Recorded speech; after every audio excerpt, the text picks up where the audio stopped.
Assalamualaikum warahmatullahi wabarakatuh. Halo teman-teman, kami dari kelompok 3 akan mempresentasikan materi tentang kode etik dalam penggunaan teknologi informasi. Kelompok kami terdiri dari Pancarani Umardani, Behrilia Dwi Rahmadani, dan saya Suci Indasari. Tujuan presentasi ini adalah agar kita memahami pentingnya kode etik TI mulai dari pengertian, prinsip, sumber, contoh pelanggaran, dampak, hingga solusi dan studi kasus nyata. Menurut Mulyana di tahun 2004, kode etik adalah seperangkat aturan moral dalam suatu bidang tertentu yang mengatur bagaimana seseorang harus bertindak sesuai profesi atau perannya. Dalam teknologi informasi, kode etik bertujuan memastikan agar setiap profesional maupun pengguna TI selalu jujur, adil, dan bertanggung jawab dalam setiap aktivitas. Selanjutnya, peran kode etik TI sangat penting untuk membentuk perilaku etis di era digital. Dengan pedoman ini, setiap pengguna maupun profesional TI bisa menjaga kejujuran, keadilan, dan keamanan. Implementasi kode etik secara konsisten akan menciptakan ekosistem digital sehat yang memberikan manfaat optimal bagi masyarakat. Selanjutnya, saya akan menjelaskan tentang prinsip-prinsip utama dalam kode etik TI, yaitu meliputi yang pertama adalah integritas dan kejujuran. Hal ini adalah tentang selalu transparan, tidak memanipulasi data, tidak melakukan penipuan. Selanjutnya adalah privasi dan kerahasiaan. Hal ini berkaitan dengan menjaga data pribadi dan informasi sensitif, tidak menyalahgunakan akses. Yang ketiga, penghargaan terhadap hak kekayaan intelektual. Dengan menghormati hak cipta, tidak melakukan plagiarisme, tidak menggunakan software ilegal. Yang terakhir adalah tanggung jawab profesional. Menggunakan keahlian untuk kepentingan masyarakat, menghindari penyalahgunaan teknologi, serta memastikan produk atau layanan aman dan bermanfaat. Selanjutnya, sumber kode etik teknologi informasi. Yang pertama ada ACM, Association for Computing Machinery. ACM merupakan salah satu standar internasional yang banyak dijadikan rujukan. ACM menekankan pentingnya tanggung jawab profesional, kejujuran, penghargaan terhadap hak cipta, privasi, serta kontribusi teknologi bagi kesejahteraan masyarakat. Yang kedua ada IEE atau Institute of Electrical and Electronics Engineers, yaitu menyusun kode etik sebagai pedoman bagi para insinyur dan praktisi teknologi, termasuk di bidang TI. Kode etik ini mengedepankan integritas, tanggung jawab terhadap keselamatan publik, keadilan, kejujuran, serta menghormati hak orang lain. IEE berperan penting dalam menjaga profesionalisme dan akuntabilitas di bidang teknologi. Yang ketiga ada Aptikom dan Asosiasi Profesi di Indonesia, yaitu asosiasi pendidikan tinggi, beberapa perguruan tinggi maupun komunitas profesional mengadopsi kode etik ini sebagai pedoman dalam pendidikan maupun praktik kerja. Yang keempat ada Undang-Undang Informasi dan Transaksi Elektronik atau UU ITE. Dasar hukum di Indonesia juga mengatur perilaku etis dalam pemanfaatan teknologi informasi.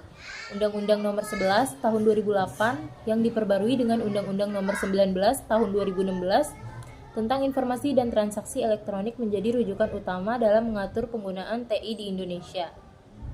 Undang-undang ini menegaskan aspek hukum sekaligus etika seperti larangan penyebaran konten negatif, pelanggaran privasi, dan penyalahgunaan data. Yang kelima ada literatur akademik dan kebijakan organisasi.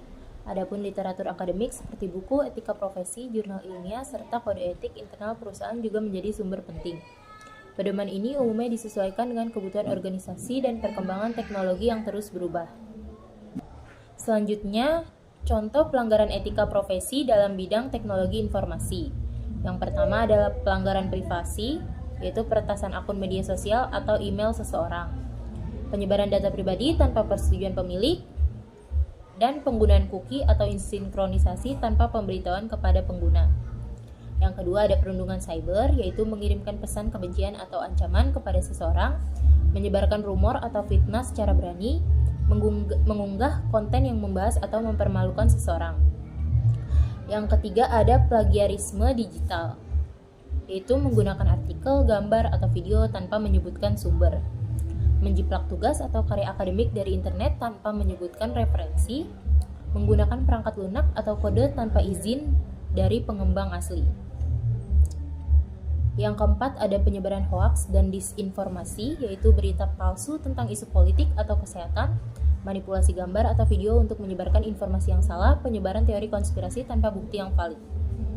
Yang kelima ada pelanggaran hak kekayaan intelektual atau HKI, yaitu pembajakan perangkat lunak, film atau musik, penggunaan desain atau merek dagang tanpa izin, penyebaran e-book atau materi berbayar secara ilegal. Yang keenam ada kejahatan cyber atau cybercrime, yaitu phishing atau penipuan berani untuk mencuri data pribadi seperti kata sandi atau informasi kartu kredit. Ransomware, perangkat lunak berbahaya yang mengunci data pengguna dan meminta tebusan. Penipuan yang berani seperti skema investasi bodong atau pencurian identitas. Selanjutnya, dampak pelanggaran kode etik bagi individu dan masyarakat. Bagi individu, pelanggaran ini bisa menyebabkan kerugian finansial akibat penipuan atau pencurian data, serta kerusakan psikologis akibat pelecehan atau perundungan daring. Data pribadi yang bocor dapat disalahgunakan untuk berbagai kejahatan, merusak reputasi, dan mengancam keamanan pribadi. Bagi masyarakat, dampak pelanggaran ini jauh lebih besar. Penyebaran hoaks dan ujaran kebencian bisa merusak kohesi sosial dan memicu konflik. Kurangnya kepercayaan terhadap keamanan data akan menghambat inovasi dan transaksi digital, yang pada akhirnya merugikan pertumbuhan ekonomi. Pada level tertinggi, pelanggaran etika cyber dapat mengancam stabilitas dan keamanan nasional seperti peretasan pada infrastruktur penting negara. Selanjutnya, penerapan kode etik dalam penggunaan teknologi informasi di masyarakat. Secara individual, penerapan kode etik ini berarti setiap orang bertanggung jawab untuk menjaga etika digital, seperti tidak menyebarkan berita palsu atau hoaks, menghormati privasi orang lain, dan tidak melakukan perundungan cyber. Pada tingkat institusi, perusahaan dan organisasi menerapkan kebijakan ketat untuk melindungi data pengguna dan memastikan sistem mereka aman. Pemerintah berperan melalui regulasi hukum seperti Undang-Undang Perlindungan Data Pribadi untuk memberikan payung hukum yang kuat bagi seluruh aktivitas digital masyarakat. Selanjutnya, solusi untuk menegakkan kode etik dalam penggunaan teknologi informasi. Yang pertama, ada pendidikan dan literasi digital, yaitu mendorong pendidikan literasi digital sejak dini untuk membangun kesadaran akan pentingnya etika, privasi, dan keamanan cyber. Masyarakat perlu diajarkan kemampuan berpikir kritis untuk memilah informasi yang benar dan yang salah. Kedua, ada regulasi dan penegakan hukum, yaitu pemerintah harus terus memperkuat undang-undang terkait perlindungan data pribadi dan kejahatan cyber, serta memastikan penegakan hukum yang tegas dan adil bagi setiap pelanggar. Yang ketiga, ada tanggung jawab platform, yaitu perusahaan teknologi harus membuat proaktif dalam membuat kebijakan yang jelas dan menerapkan sistem keamanan yang kuat untuk mencegah penyalahgunaan platform mereka. Mereka juga harus transparan dalam mengelola data penggunaan. Ini saya akan menjelaskan materi selanjutnya mengenai studi kasus. Yang pertama, hoax vaksin COVID-19. Isi hoax tersebut yaitu vaksin disebut mengandung microchip magnetik diperkuat dengan video atau foto trik benda logam menempel di lengan. Adapun pelanggaran etikanya, yang pertama akurasi data, yaitu klaim tanpa bukti ilmiah sama dengan pemalsuan data. Kedua, verifikasi ilmiah, yaitu mengabaikan sumber kredibel, hanya mengandalkan narasi sensasional. Yang ketiga, penyalahgunaan teknologi, yaitu media sosial dipakai untuk menakut-nakuti, bukan mengedukasi. Dampaknya, menurunkan kepercayaan publik, merugikan kesehatan masyarakat, dan mencederai integritas ilmiah. Studi kasus hoaks vaksin ini menunjukkan bagaimana kegagalan dalam mematuhi etika. Penggunaan TI dapat menimbulkan kerugian yang nyata, tidak hanya pada kredibilitas ilmiah, tetapi juga pada kesehatan masyarakat.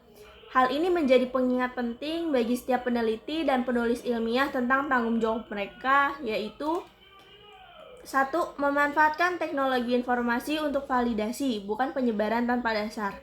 Kedua, bertanggung jawab atas setiap konten yang dibuat atau dibagikan. Ketiga, berperan aktif dalam melawan misinformasi dengan menggunakan platform digital untuk mengedukasi publik dan meluruskan fakta. Kasus ini menegaskan bahwa etika dalam penggunaan teknologi informasi adalah elemen krusial yang harus dipegang teguh untuk menjaga integritas ilmu pengetahuan di era digital. Yang kedua, yaitu studi kasus pembajakan film Keluarga Cemara yang divonis 14 bulan penjara. Kasusnya itu pada tahun 2020. Film Keluarga Cemara dibajak dan diunggah di situs ilegal Dunia Film 21. Pelaku divonis 1,4 bulan di penjara. Adapun pelanggaran kode etik dalam penggunaan teknologi informasi. Yang pertama, pelanggaran hak kekayaan intelektual. Dalam kasus ini, pelaku sengaja menggunakan teknologi untuk mendistribusikan karya orang lain tanpa izin di situs ilegal. Kedua, penyalahgunaan teknologi untuk keuntungan pribadi yang tidak sah. Pelaku sebagai pemilik situs ilegal mendapatkan keuntungan dari iklan yang ditayangkan di platformnya. Mendapat keuntungan ekonomi dari karya yang dicuri. Ketiga, dampak negatif skala luas. Kerugian materi ditaksir mencapai miliaran rupiah. Pembajakan juga merusak semangat kerja keras para pekerja film, dari penulis skenario hingga aktor, yang seharusnya mendapat imbalan atas kreativitas mereka.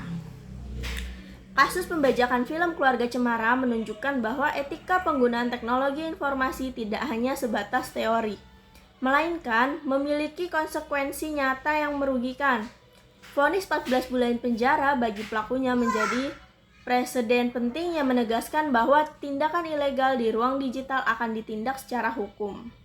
Oleh karena itu, bagi setiap pengguna internet, penting untuk memahami bahwa teknologi harus digunakan secara bertanggung jawab, menghormati hak cipta, dan mendukung industri kreatif, bukan merusaknya.